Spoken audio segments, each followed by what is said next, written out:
네, 함께 볼 말씀은 마태복음 12장 30절부터 33절의 말씀입니다. 마태복음 12장 30절로 33절. 우리 다 같이 합독하도록 하겠습니다. 나와 함께 아니하는 자는 나를 반대하는 자요, 나와 함께 모으지 아니하는 자는 해치는 자니라. 그러므로 내가 너희에게 이르노니 사람에 대한 모든 죄와 모독은 사하심을 얻되 성령을 모독하는 것은 사하심을 얻지 못하겠고, 또 누구든지 말로 인자를 거역하면 사하심을 얻되 누구든지 말로 성령을 거역하면 이 세상과 오는 세상에서도 사하심을 얻지 못하리라. 나무도 좋고 열매도 좋다 하든지 나무도 좋지 않고 열매도 좋지 않다 하든지 하라. 그 열매로 나무를 아느니라. 아멘. 오늘 철회타 함께 나눌 말씀의 제목은 용서받지 못할 죄입니다. 사실 성경은 하나님의 사랑과 그 용서를 담고 있죠. 근데 유독 예수님께서도 강하게 말씀하신 것이 있습니다. 단호하게 말씀하신 것이 있어요. 반드시 용서받지 못할 죄에 대해서 오늘 마태복음 12장 22절부터 37절까지가 나와 있거든요. 그 내용을 함께 보면요, 오늘 본문을 보면 바리새인들은 끊임없이 그 예수님에 대해 사사건건 시비를 걸게 됩니다. 끊임없이 비난하고 따라다니면서 공격하죠. 왜 그럴까요? 결국은 그들이 만들어 놓은 것들이 무너지게 될까봐, 그 체계가 무너지게 될까봐, 결국은 자신들의 유익을 가져다 주는 그런 체계가 무너질까봐, 그것에 위협이 되는 그 예수님에 대해서 끊임없이 이제 공격하게 되어진 것이죠. 그래서 22절부터 37절까지는 예수님께서 다른 걸 하신 게 아니에요. 악을 행한 게 아닙니다. 예수님께서 어떤 일을 하셨나요? 귀신 들려서 눈 멀고 말 못하는 사람을 고쳐주셨다는 거죠. 근데 그것을 바리새인들은 공격을 하게 됩니다. 그리고 그것에 대한 예수님의 중요한 가르침들이 오늘 본문에 나와 있죠. 그래서 첫 번째로는 22절로 29절에 보면은 고치신 예수님입니다. 여기서 23절에 보면은 뭐라고 하셨습니까? 무리가 다 놀라 이르되 라고 했죠. 예수님께서 귀신 들려서 눈 멀고 말 못하는 사람을 고쳐주시니까요, 무리들이 다 놀라서 뭐라고 얘기하냐면요, 다윗의 자손이 아니냐 이러는 거예요. 이게 무슨 뜻이냐면은 여기서 말하는 무리는 바리새인들의 추종자들입니다. 쉽게 말하면 바리새인들에게 이익을 가져다 주는 자들이죠. 그들이 놀라서 이는 다윗의 자손 아니냐, 이것은 메시아가 아니냐, 아니 이 행하는 이들을 보니까 이분이 정말로 메시아가 아니냐, 점점 그 사람들이, 그 무리들이 진리를 깨닫게 되어지는 거예요. 근데 이에 대한 바리새인들의 반응을 24절에 보면은요, 그 진리를 깨닫는 것, 그 예수님이 누구신지 깨닫는 것은 굉장히 좋은 거잖아요. 근데 어떻게 해요? 극도로 본능적으로 그것에 대해서 싫어하고 위협감을 느낍니다. 왜냐하면은 결국은 그 추종자들이 그 진리를 깨닫고 돌아가면은 결국은 자신들의 지금까지 쌓았던 모든 것들이 다 무너지기 때문에, 결국 육신의 욕심 때문에 그런 거죠. 그래서 뭐라고 예수님께 누명을 씌웁니까? 한다는 얘기가 귀신의 왕 바알세불을 힘입어서 귀신을 쫓아냈다는 거예요. 이 바알세불은 귀신의 왕이요, 곧 사단을 말하거든요. 근데 재밌는 것은 직접 대놓고 많은 무리들 앞에서 그걸 얘기한 게 아니라 조금씩 자꾸만 동요하는 자들에게 은밀하게 그것을 던지고 퍼뜨리는 것을 보게 됩니다. 그 증거가 뭐예요? 25절에 보니까 그들의 생각을 아시고, 그렇죠? 그러니까 예수님의 대답이 25절 그 이후에 나오죠. 뭐라고 말씀하십니까? 스스로 분쟁하는 나라마다, 동네마다, 집마다 서지 못하리라. 이것은 무엇을 말합니까? 이는 잘 정비된 통일된 조직체 내에서요, 서로 분열을 일으키게 되면은 그 조직체는 어떻게 될 수밖에 없어요? 결국은 무너질 수밖에 없는 거잖아요.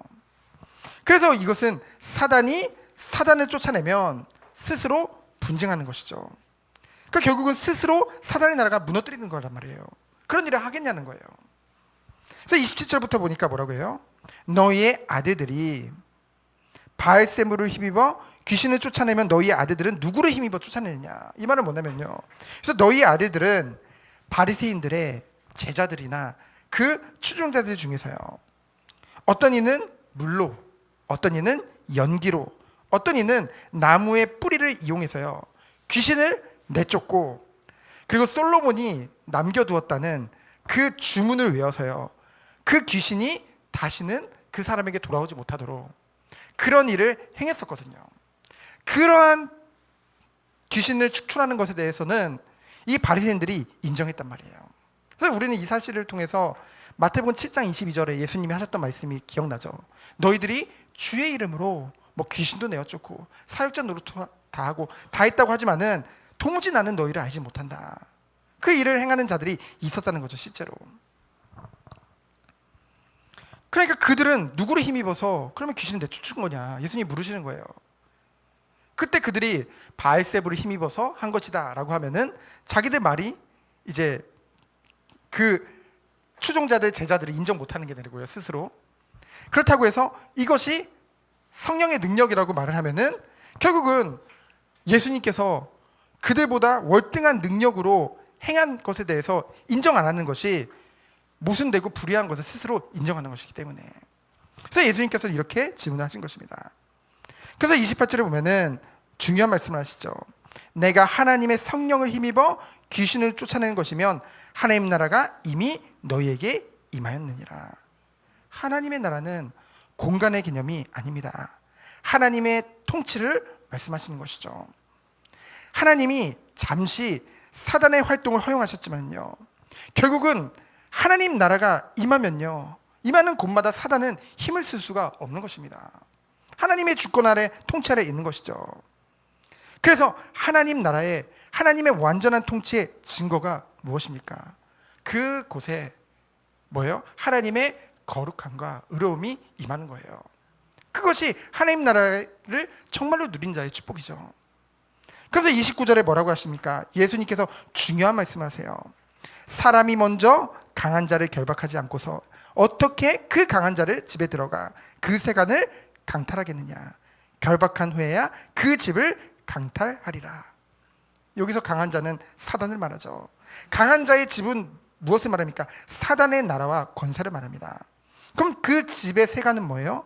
사단에게 고통받는 사람들을 말하죠.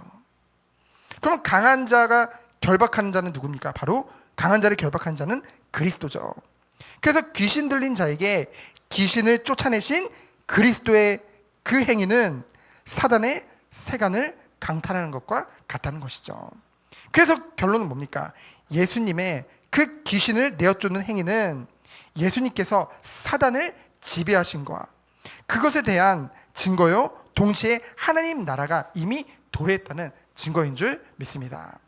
그래서 이것에 대해서 예수님께서 말씀하시는 거예요. 그러면서 예수님께서 30절로 37절에 중요한 말씀을 하십니다. 우리의 인간적인 말로 이 한 단어로 정리하면은 예수님께서 지금 중립이란 있을 수 없다고 말씀하시는 거예요. 우리는 중립 좋아하잖아요. 그렇죠? 가만히 봐서 나는 중간을 지킬게, 난 중립을 지킬게. 정치적으로도 중도가 있고 신학적으로도 심지어는 중도가 있습니다. 근데 예수님이 중요한 말씀하십니다. 30절에 보면은 뭐라고 하십니까? 나와 함께 아니하는 자는 나를 반대하는 자요, 나와 함께 모으지 아니한 자는 해치는 자라고 말씀하십니다.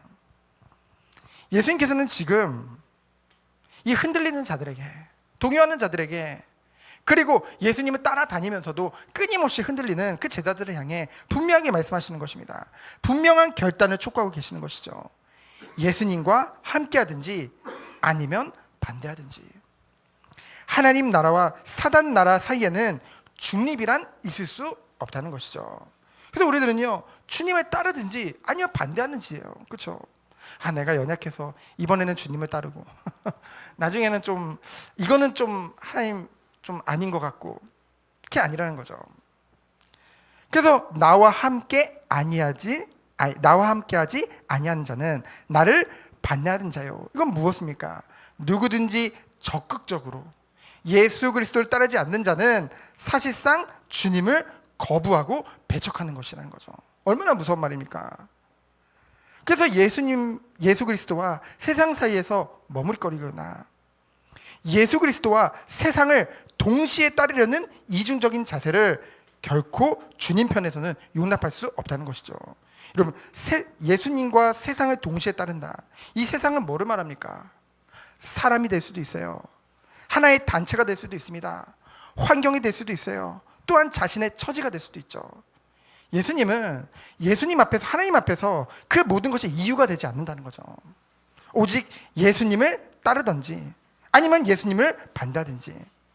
그러면서 또한 중요한 말씀하십니다. 나와 함께 모으지 아니하는 자. 이 모으지 아니하는 자는 뭐냐면 흩어져 있다는 거죠. 참 목자를 잃고 방황하는 양을 말합니다. 잃어버린 양, 주님의 잃어버린 양, 거짓 목자, 그 바리새인의 추종자들을 알고도 모으지 아니하는 자는 곧 해치는 자라고 했어요. 왜 그렇습니까? 결국은 그들을 돕지 않으면은, 그대로 두면은 그 맹수가 물어가잖아요. 흩어져 있는 양들을. 이 동물의 양국도 보면은요, 한 무리가 막 지나가다가 그 중에서 한 마리가 이탈되면 그것을 노리거든요. 그렇죠? 뻔히 보고도 그것을 모으지 아니하는 자들은 결국은 해치는 자라고 예수님께서 말씀하시는 것입니다. 그러면서 31절로 32절에 보면은 용서받지 못할 죄에 대해서 구체적으로 말씀하시죠. 바로 성령 회방죄, 성령을 모독하는 것입니다. 이것은 말로만이 아니라 무엇으로요? 지금 분명히 예수님께서 귀신 들린 자를 쫓으시고 고침받은 것은 성령의 역사잖아요. 성령의 능력이잖아요. 근데 그것을 성령의 역사를 보지 않고 도리어 악한 말로 성령의 역사를 부인한다는 거죠. 분명 성령의 역사인 줄을 알면서도 이를 고의적으로 거부하는 거죠. 왜? 자신들의 이익에, 자신들의 육신에 해가 오기 때문에. 쉽게 말하면 이득이 안 되기 때문에. 그래서 또 죄를 깨닫게 하며 회개하게 하시는 성령의 감동, 감화하심을 의도적으로 배척하는 것 역시 결코 죄사함을 얻지 못한다 말씀하고 있습니다. 여러분, 사람이 회개하는 것은요, 성령의 역사가 아니면 안 돼요. 그렇죠? 근데 그것에 대해서 의도적으로 배척하는 것, 그래서 결코 죄사함을 얻을 수 없다는 것이죠. 왜 유독 성령을 모독하고 해방하는 것에 죄사함이 없다고 말씀하실까요? 이 성령의 역사하심에 대해서 회방하는 것이 무서운 이유가 있습니다. 왜 무섭냐면요, 그 죄가 왜 크냐면요, 진정 성령의 역사를 거부하는 것이 그 영혼이 회심하고 중생에 이르는 모든 가능성을 완전히 막아버리는 일이 되기 때문입니다. 그래서 성령의 일을 모독하고 회방하는 것은 결코 용서할 수 없는 일이라는 거죠. 그래서 예수님이 말씀하십니다. 나무도 좋고 열매도 좋다 하든지. 그렇잖아요. 나무도 좋고 열매도 좋다 하든지, 나무도 좋지 않고 열매도 좋지 않다 하든지 하라. 분명히 말씀하시잖아요. 지금 중간에 없다는 거예요. 나무와 열매는 필연적인 인과관계라는 거죠. 그렇죠? 따로따로 볼 수 없다는 것입니다. 예수님의 사역에 의해 판단할 때 예수님은 분명히 선한 사역을 행하셨잖아요. 그러면은 예수님이 선한 분이심을 보여주신 거잖아요. 그럼에도 그들은 예수님을 끊임없이 악하다고 하고 있잖아요. 지금 그거의 모순됨을 말씀하고 계신 것이죠. 그래서 예수님이 말씀하신 거예요. 어찌 열매를 보고도 나무는 괜찮지 않냐고. 그렇죠? 반대로 좋은 열매를 보고도 나무가 나쁘다? 말이 안 되잖아요. 날마다 자신을 돌아보며 회개하며 복음을 신뢰함으로 성령 안에서 거하며 하나님을 사랑하며 하나님을 경외하며 이웃을 내 몸과 같이 사랑하는데요. 그 섬김과 그 모든 것들이 지금 살아나는데요. 성령 안에서. 그것을 도리어 인간 중심이라 비난한다. 그러한 열매를 보고도 많은 이단에서는 그 기성교회들을 이제 비난하잖아요. 반대로요, 교만하고 끊임없이 남을 정죄하고 윤리 도덕적으로 끊임없이 무너지고요, 죄악들이 끊임없이 쏟아지는데도요, 그러한 열매를 보고도 나무는 괜찮다? 그럴 수 없다는 것이죠. 이러한 자들에게 예수님께서 말씀하시는 것입니다. 34절에 보니까 뭐라고 하십니까? 독사의 자식들아, 너희는 악하니 어떻게 선한 말을 할 수 있느냐? 이는 마음에 가득한 것을 입으로 말함이니라. 결국은 말은요, 사람의 마음속에 있는 생각이 밖으로 나타나는 거잖아요. 그 말이 곧 그 사람의 내적 상태에 그리고 신앙의 증거가 된다는 것이죠. 그래서 35절에 보면 뭐라고 했습니까? 선한 사람은 그 쌓은 선에서 선한 것을 내고 악한 사람은 그 쌓은 악에서 악한 것을 내느니라. 그래서 36절 37절에 보면은 심판날에 그가 말한 모든 것 전부, 심지어는 무익한 말은 뭐예요? 그냥 사소하게 자기도 모르게 그냥 내뱉은 모든 말까지도, 그런데 그것이 자기 정욕을 위해 하나님의 교회를, 그 성령의 역사를 모독하는 자들은 반드시 심판받을 것을 말씀하고 계시는 것이죠. 그래서 우리는 결론적으로 어떤 축복을 누려야 되겠습니까? 성도는 날마다 자신을 돌아보며 회개하며 복음을 신뢰함으로 성령 안에서 거하는 자들이 되어야 될 줄 믿습니다. 그래서 뭡니까? 단회적 회개와 그리고 반복적인 지속적인 회개가 있다는 거죠. 우리가 단회적 회개는 언제 했습니까? 복음을 들었을 때 내가 죄인임을 깨달은 거예요. 주님, 내가 죄인입니다.